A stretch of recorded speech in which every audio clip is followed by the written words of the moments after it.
Hello everyone, welcome back edu prep. Student, इस channel पे हम आपके लिए एग्जाम रिलेटेड वीडियोस लेकर आते हैं। तो अगर अभी तक आपने हमारे चैनल को सब्सक्राइब नहीं किया है तो इसे सब्सक्राइब कर लें और बेल आइकन को प्रेस कर दें ताकि आपको हमारे वीडियोस के रेगुलर अपडेट मिल सके। वेल स्टूडेंट, आज का जो टॉपिक हम डिस्कस करने वाले हैं वो एसएससी का बहुत ही इंपॉर्टेंट टॉपिक है and the topic for today's discussion is voice. Student, voice यानी जिसे आप एक्टिव और पैसिव वॉइस के नाम से जानते हैं, ये एसएससी एग्जाम में बहुत ही प्रोमिनेंट टॉपिक है।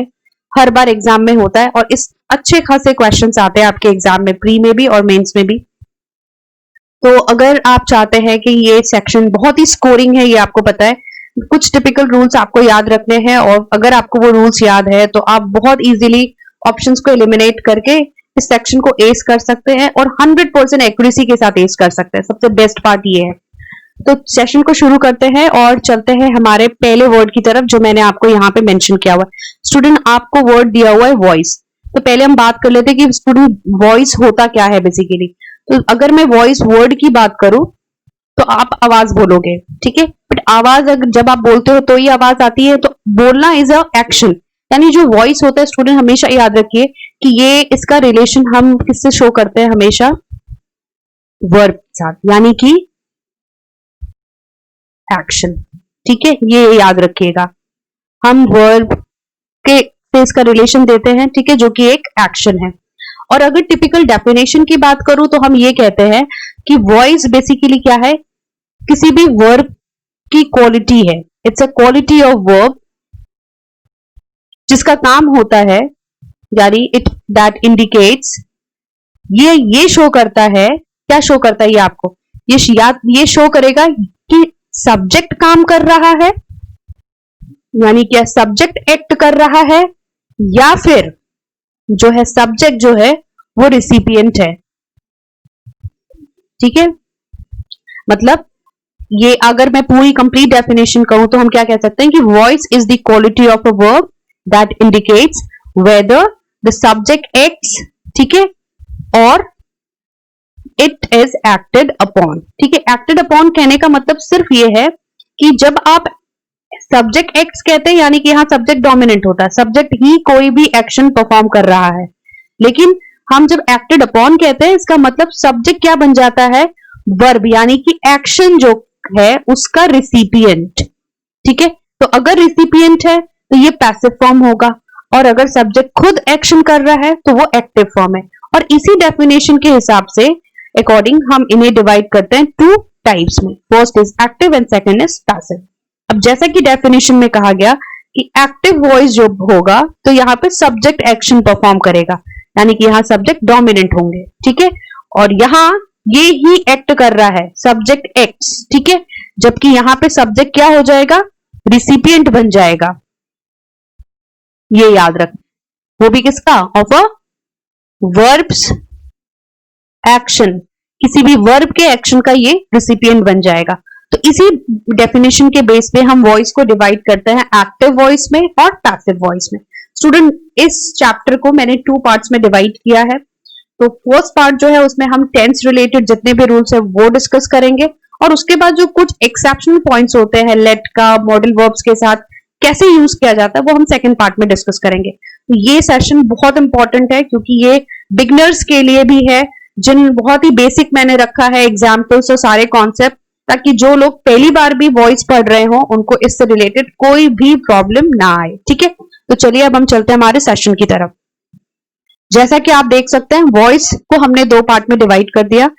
तो voice is basically of 2 types, active voice and passive voice. और अभी जो आपको डेफिनेशन बताया था, एक्टिव वॉइस यानी कि जहां पर सब्जेक्ट क्या कर रहा हो, एक्शन परफॉर्म करेगा। ठीक है, सब्जेक्ट जब एक्शन खुद परफॉर्म करे तो हम एक्टिव वॉइस कहते हैं, और जब सब्जेक्ट क्या बन जाए, रिसिपिएंट बन जाए, अगर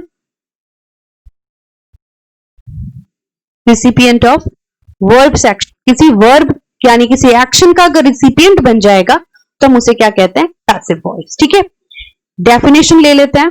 क्या कहा गया आपसे, when the subject of the verb is doing the action of the verb, या वही बात जो मैंने अभी आपसे कही कि जब सब्जेक्ट ही एक्शन कर रहा होगा तो हम क्या कहते हैं, एक्टिव वॉइस। ठीक है, अगर आप ये कहते हैं when the subject of the verb is being acted upon, यानी कि जब सब्जेक्ट रिसिपिएंट बन जाए वर्ब का, एक्शन का, तो हम उसे क्या कहते हैं? Passive voice. ठीक है, इस बात को समझने के लिए एग्जाम्पल ले लेते हैं। फॉर एग्जाम्पल मैंने ऐसा कहा, राम किक्स अ बॉल। ठीक है, इस सेंटेंस में याद रखिए, क्योंकि ये एक्टिव सेंटेंस है, ये आपका सब्जेक्ट हुआ, किक्स शो कर रहा है आपका वर्ब, और ये है आपका ऑब्जेक्ट। स्टूडेंट, जब आपको ऐसे स्ट्रक्चर्स दिए जाते हैं जहां पे सब्जेक्ट ही एक्शन को परफॉर्म करे, तो हम ऐसे केसेस को कहते हैं एक्टिव सेंटेंसेस, या जो वर्ब होगा वो हो जाएगा आपका, स्टेटमेंट जो होगा वो हो गया आपका एक्टिव वॉइस का। ठीक है, लेकिन कई बार ऐसा केस आएगा जहां पर सब्जेक्ट जो होगा वो रिसिपिएंट होगा वर्ब के एक्शन का। अगर एक्शन का रिसिपिएंट है तो आपका स्ट्रक्चर चेंज हो जाएगा, और तब हम यूज करते हैं पैसिव वॉइस। तो स्टूडेंट, जब भी आप एक्टिव सेंटेंसेस को पैसिव में चेंज करते हैं, तो रूल के अकॉर्डिंग जो ऑब्जेक्ट होता है आपका, जो एक्टिव सेंटेंस का ऑब्जेक्ट होगा वो चेंज हो जाता है सब्जेक्ट में, यानी वो बन जाएगा आपका सब्जेक्ट। जो वर्ब होगा उसको हम दो तरीके से यूज करेंगे। एक, उसको ही देखकर आपको यूज करना है आपकी हेल्पिंग वर्ब, कि जो हेल्पिंग वर्ब है वो किस तरीके से आने वाला है, और वर्ब हमेशा, जो मेन वर्ब हम यूज करेंगे वो हमेशा पास्ट पार्टिसिपल में आएगा। और फिर हम यूज करते हैं बाई का, जो कि एजेंट के लिए आता है, और साथ में आप यूज करते हैं जो भी आपका एजेंट दिया होगा, बेसिकली वो आपका वो सब्जेक्ट होगा, तो अब क्या बन जाएगा? ऑब्जेक्ट। ठीक है, तो अगर इस सेंटेंस की बात करें तो हमारा ऑब्जेक्ट क्या था? A ball. क्या बन जाएगा अब? ये सब्जेक्ट, और इसी के रिस्पेक्टिव आपका वर्ब आने वाला है। तो किक्स क्योंकि प्रेजेंट टेंस डिनोट कर रहा है, तो यहां पे हमारा हेल्पिंग वर्ब इस सिंगुलर सब्जेक्ट की वजह से इज हो गया। फिर आपको क्या चाहिए होगा? वर्ब का थर्ड फॉर्म, यानी कि किक्ड, ये आ गया V3 फॉर्म। और फिर हमें चाहिए एजेंट, करने वाला कौन है? ये सब्जेक्ट, जो अब क्या बन जाएगा? ऑब्जेक्ट। तो यहां हम रखेंगे बाय राम। क्लियर? जब आपको ऐसे सेंटेंसेस दिए जाते हैं तो ये सेंटेंसेस को हम कहते हैं पैसिव। ठीक है, और आप देख रहे हैं कि यहाँ पे जो सब्जेक्ट है वो वर्ब के एक्शन को रिसीव कर रहा है, इसीलिए ये हो गया passive structure. Clear? I hope कि आपको ये इतनी बात समझ में आ गई होगी। अब चलते हैं हम रूल ऑफ कन्वर्जन की तरफ, कि किस तरीके से हम एक्टिव सेंटेंसेस को पैसिव वॉइस में, यानी पैसिव सेंटेंसेस में चेंज करेंगे। तो इसके लिए आपको 6 इंपॉर्टेंट पॉइंट्स को कंसीडर करना है। फर्स्ट पॉइंट ये है कि आप पहले सब्जेक्ट आइडेंटिफाई करेंगे, वर्ब और ऑब्जेक्ट को आइडेंटिफाई करेंगे, जो कि मैंने आपको पीछे बताया। ठीक है, जैसे कि वही एग्जांपल ले लेते हैं। सपोज आपको दिया है Ram kicks a ball, right? अब हमने आइडेंटिफाई कर लिया कि ये सब्जेक्ट है, ये हमारा वर्ब है और ये ऑब्जेक्ट है। फिर कहा गया है कि ऑब्जेक्ट को आप क्या बनाएंगे? सब्जेक्ट, जो मैंने अभी आपसे पीछे कहा था। तो ऑब्जेक्ट को हम सब्जेक्ट बनाएंगे, तो हमारा ऑब्जेक्ट बॉल था, अब वो यहां सब्जेक्ट बन गया। Put the suitable helping verb और ऑक्सिलरी वर्ब। हमें देखना है कि हमारा वर्ब कौन से टेंस को डिनोट कर रहा है, क्योंकि यहाँ प्रेजेंट टेंस डिनोट हो रहा था, इसीलिए हेल्पिंग वर्ब क्या आ गई? आपकी इज। ठीक है, अगर सपोज बॉल्स दिया होता तो हम क्या करते? Are. Change the verb into past participle. ठीक है, वर्ब को हम किस में लेके जाएंगे? पास्ट पार्टिसिपल, यानी कि ये क्या बन गया? अब किक्ड। ठीक है, ये हो गया आपका वर्ब का third form. At the preposition by. By की जरूरत पड़ती है क्योंकि हमें एजेंट डिनोट करना है, क्योंकि ये काम किसने किया है? राम ने किया है। उसके बाद आप सब्जेक्ट को किस में चेंज कर लेते हैं? ऑब्जेक्ट में। और हम लास्ट में क्या रखते हैं? अपने सब्जेक्ट को, जो कि ऑब्जेक्ट बन गया है। क्लियर? इन्हीं रूल्स को कंसीडर करना होता है। ये आपके बेसिक रूल्स है, याद रखिए स्टूडेंट, ये बेसिक रूल्स है। अगर आपको ये बेसिक रूल्स याद हैं तो आप किसी भी तरीके का एरर नहीं करेंगे जब भी आप एक्टिव सेंटेंसेस को पैसिव में चेंज करेंगे। इन रूल्स को कंसीडर करना इंपॉर्टेंट है। ठीक है, चलिए अब हम चलते हैं पैसिव वॉइस को आप डिफरेंट टेंसेस में किस तरीके से चेंज करते हैं। डिफरेंट टेंसेस में पैसिव स्ट्रक्चर्स डिफरेंट होंगे, इसीलिए हम एक एक करके उनको डिस्कस करते हैं। सबसे पहले हम डिस्कस करेंगे सिंपल प्रेजेंट टेंस को। So student, simple present tense में अगर एक्टिव सेंटेंस को पैसिव में चेंज करना है तो जो सिंटेक्स हमें फॉलो करना होता है हम वो देख लेते हैं। आपको पहले हेल्पिंग वर्ब यूज करनी है। हेल्पिंग वर्ब हम जब सिंपल प्रेजेंट टेंस में बात करेंगे, मैं यहां लिख रही हूं हेल्पिंग वर्ब। ठीक है, उसके बाद आपको क्या चाहिए होगा? वर्ब का थर्ड फॉर्म। फिर आपको यूज करना होगा बाय, फिर आप यूज करेंगे जो भी आपका ऑब्जेक्ट होगा सेंटेंस में, ठीक है। ये स्ट्रक्चर मैं आपको बता रही हूँ पैसिव सेंटेंसेस का।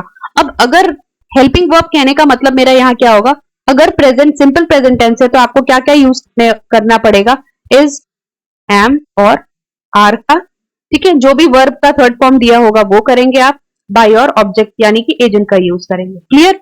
अब एग्जाम्पल ले लेते हैं ताकि आपको क्लियर हो जाए। जैसे एक्टिव सेंटेंस में दिया है शी राइट्स अ लेटर, तो जब आप इसको बनाएंगे तो ये क्या बनेगा, आपका ऑब्जेक्ट बन जाएगा ये। अभी हमने ऐसा ही एग्जाम्पल किया और लेटर आ गया। राइट्स के लिए हम इज लिख लेंगे, सिंपल प्रेजेंट स्ट्रक्चर है तो आपका वर्ब प्रेजेंट टेंस में है इसीलिए इज आ गया। वर्ब का थर्ड फॉर्म आपको लिखना ही है, फिर आपको एजेंट का यूज करना है। अब क्योंकि शी दिया है तो यहां पर एक बात जो आपको इंपॉर्टेंट याद रखनी है कि जितने भी सब्जेक्टिव केसेस होते हैं यानी प्रोनाउंस होंगे, जितने भी सब्जेक्टिव प्रोनाउंस होते हैं हम उनको चेंज कर लेते हैं किसमें, ऑब्जेक्टिव प्रोनाउंस में, ठीक है। जैसे कि अगर आपको शी दिया है तो आप किसमें चेंज करेंगे, हर में, तो हम यहां क्या रखते हैं, बाय हर, ठीक है। अगर आपको आई दिया होगा तो आप किसमें चेंज करेंगे, मी में। अगर आप दे दिया होता तो आप किसमें करते, देम में। ही दिया होगा तो आप करेंगे हिम में। यू का खैर ऑब्जेक्टिव फॉर्म यू ही होता है, और अगर वी दिया होता तो आप किसमें करेंगे, अस में। अगर हु दिया होगा इंटरोगेटिव सेंटेंसेस में तो हम किसमें करेंगे, होम। क्लियर। अब हम पैसिव देख लेते हैं। A letter is written by her, ठीक है, जो मैंने ऊपर लिखा था ठीक वैसा ही स्ट्रक्चर यहां लिखा हुआ है। क्लियर। आगे बढ़ते हैं। प्रेजेंट प्रोग्रेसिव टेंस यानी कि बात में जा रहे हैं प्रेजेंट कॉन्टिन्यूअस टेंस की। स्ट्रक्चर सिंटेक्स कैसा आएगा वो मैं आपको बता देती हूं। यहां हम यूज करेंगे वापस से जो हेल्पिंग वर्ब आएगा वो आपका, क्योंकि प्रेजेंट का है तो इज, एम, आर का यूज करेंगे। फिर आपको यूज करना होगा बीइंग का, फिर हम यूज करेंगे वर्ब का थर्ड फॉर्म यानी पास्ट पार्टिसिपल, और फिर आएगा बाय प्लस ऑब्जेक्ट, ठीक है। एग्जाम्पल देखिए, दे आर ईटिंग ऑरेंजेस, वो ऑरेंजेस खा रहे हैं। अब रूल के हिसाब से आपको कुछ नहीं करना है, ऑरेंजेस पहले रखना होगा। ये देख लो आप, oranges are being eaten by them, यहां ऑ लेटर सिंगुलर था इसीलिए आपने इज किया था। ऑरेंजेस प्लूरल है इसीलिए हमने क्या किया है, आर। फिर आपको कॉन्टिन्यूटी दिखाने के लिए बीइंग का यूज करना पड़ेगा, वर्ब का थर्ड फॉर्म, और दे को हमने चेंज कर दिया देम में, जैसा कि मैंने आपको यहां पर बताया। क्लियर। चलिए आगे बढ़ते हैं प्रेजेंट परफेक्ट टेंस की तरफ। तो प्रेजेंट परफेक्ट टेंस स्टूडेंट जब आप एक्टिव सेंटेंस को पैसिव में लेके जाएंगे तो आपको हैज या हैव मिलेगा। हैज हैव का यूज आपको करना है बीन के साथ, फिर आएगा वर्ब का थर्ड फॉर्म, फिर बाय का यूज करेंगे एंड देन ऑब्जेक्ट, ठीक है, यानी कि एजेंट।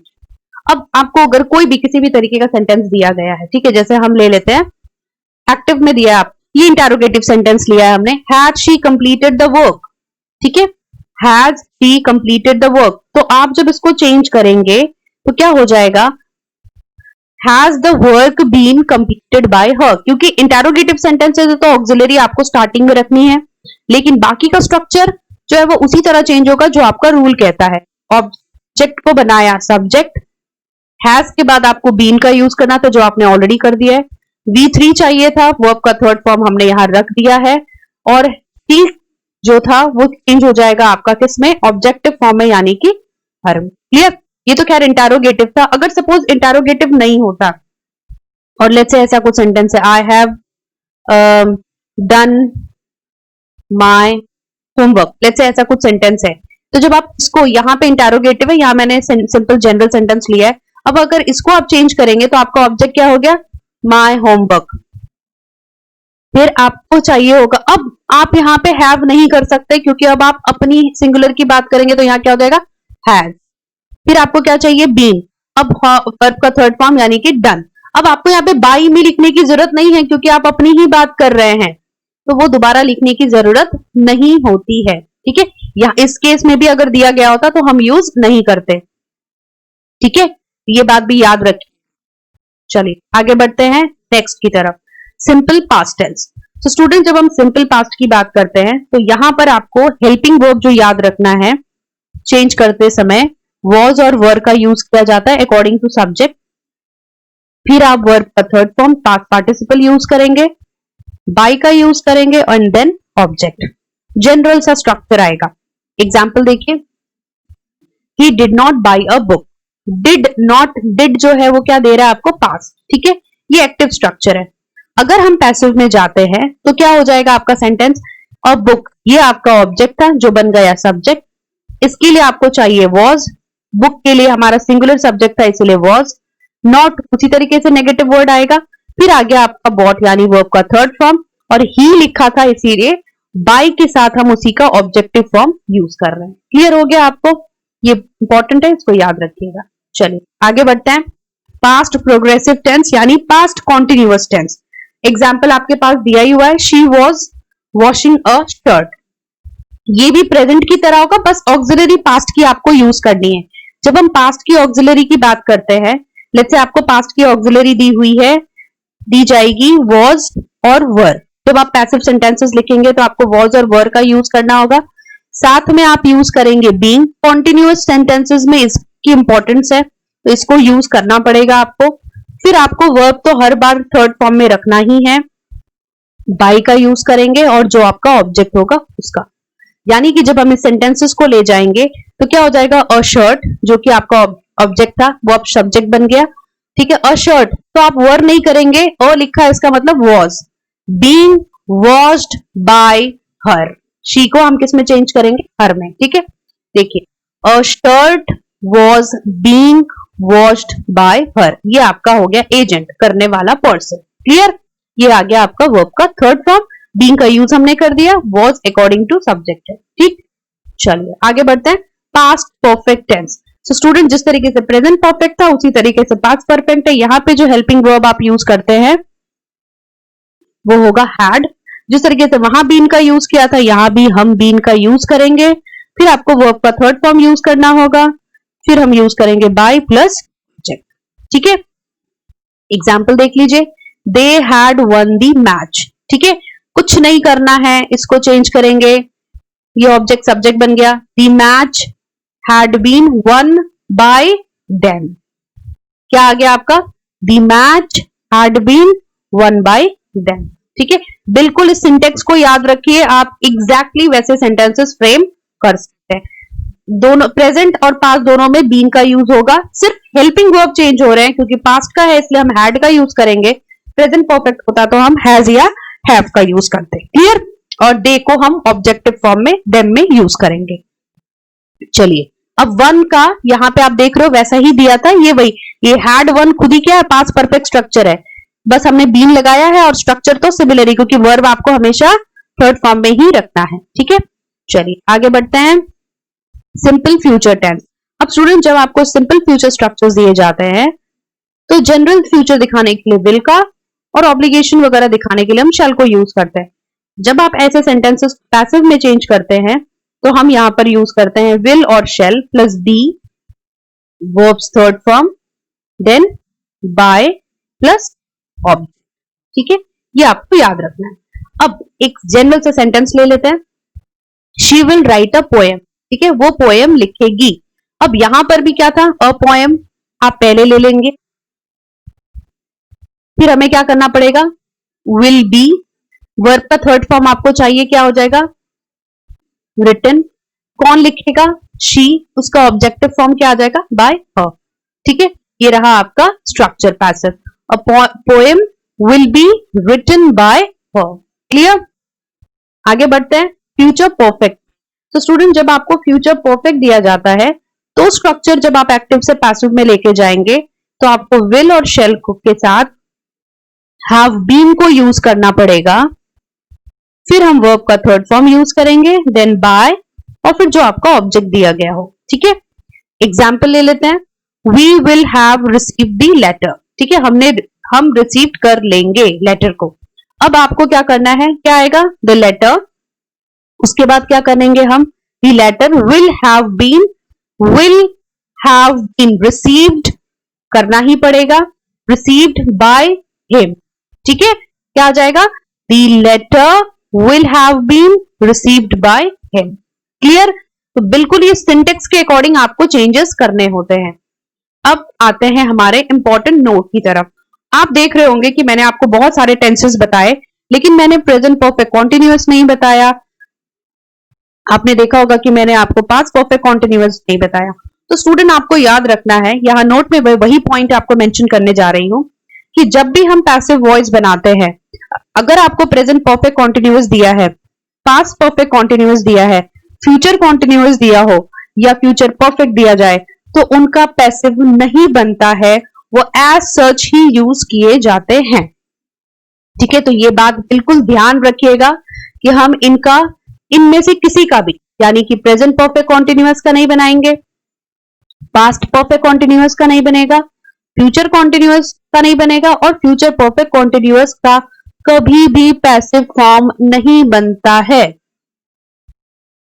ठीक है, वो as usual, use as such जैसे दिए जाते हैं ना, बिल्कुल उसी फॉर्म में यूज किए जाते हैं। ठीक है, तो आपको अगर कुछ भी प्रेजेंट परफेक्ट में दिया जाता है, जैसे अगर लिखा होता she has been writing a letter, तो आप उसको चेंज नहीं कर सकते। ठीक है, she has been written, she has been writing a letter, या किसी भी तरीके का अगर फॉर्म अगर आपको पास्ट परफेक्ट कॉन्टिन्यूअस में, फ्यूचर कॉन्टिन्यूअस और में फ्यूचर परफेक्ट कॉन्टिन्यूअस में दिया जाए, तो आप फॉर्म में चेंजेस नहीं करेंगे, हम उन्हें एज सच यूज करते हैं। क्लियर? सो स्टूडेंट, ये हमारा पार्ट 1 था। पार्ट 2 हम कंटिन्यू करेंगे अपने नेक्स्ट सेशन में। अगर आपको किसी भी क्वेश्चन में कोई भी डाउट है या किसी पॉइंट में आपको कोई बात समझ में नहीं आई है, तो आप हमें कमेंट सेक्शन में जरूर बताइए। Thanks for watching.